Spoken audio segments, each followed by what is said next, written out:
పవన్ కళ్యాణ్ గారు కాంగ్రెస్ పార్టీ పాకిస్తాన్ కి సపోర్ట్ చేస్తే పాకిస్తాన్ పోమని చెప్పేటువంటి డైలాగ్ ఉంటుంది.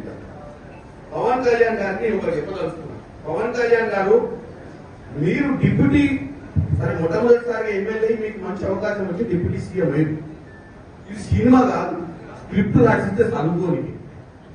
నువ్వు ఒక ఉప ముఖ్యమంత్రి అంటే ఒక స్థాయి ఇచ్చింది, స్థాయికి తగ్గట్టు మాట్లాడాలి. ఎవడో స్క్రిప్ట్ రాసిస్తే చదువుడు, లేకపోతే ప్రధానమంత్రిని నువ్వు కృషి చేయాలనుకుంటే ఇంకేదైనా ప్లాట్ఫామ్ మీద పోయి రాజకీయాలు బంద్ చేసి సినిమా తీసి నంగనారావు తీసినట్టే మనం 2-3 సినిమాలు తీసి ఆయన ప్రసన్నం చేస్తాం.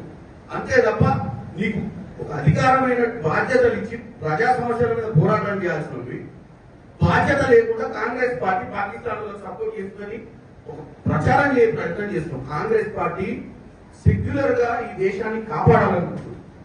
పాకిస్తాన్ ఇక్కడ ఉన్నటువంటి కుల మతాలకు అతీతంగా కాంగ్రెస్ పార్టీ అందరినీ ఒక పట్టున బతికేయాలనుకుంటుంది. పవన్ కళ్యాణ్ గారు మీ నాయకుడు ఎవరైతే ప్రసన్నం చేస్తున్నారో నరేంద్ర మోడీ లెక్క కుల మతాల మధ్యన చిచ్చు పెట్టే ప్రయత్నం చేస్తలేదు. నీకు వాస్తవంగా నిలదీసే నరేంద్ర మోడీ ఎన్ని రోజులైంది? నలుగురు వచ్చి ముష్కరులు కాల్చిపోతే నలుగురిని పట్టుకునే దమ్ము ధైర్యం లేక పిట్టగదా ఎప్పుడో తిరుగుతుంది. ఏం ఇంటెలిజెన్స్ నడుస్తుంది దేశంలో?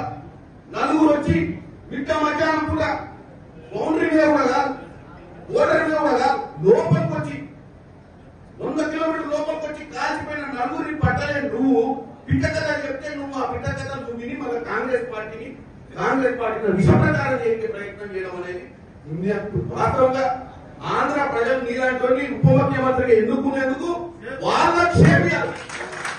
ఎందుకంటే నువ్వు ప్రజా సమస్యల మీద మాట్లాడాలి, పొలిటికల్ పార్టీని అటాక్ చేసి బేస్లెస్ గా మాట్లాడటం ఎవరినో కృషి చేయడానికి ఈ దరిద్ర మాటలు మాట్లాడతారు. పవన్ కళ్యాణ్ గారికి చెప్తున్నా.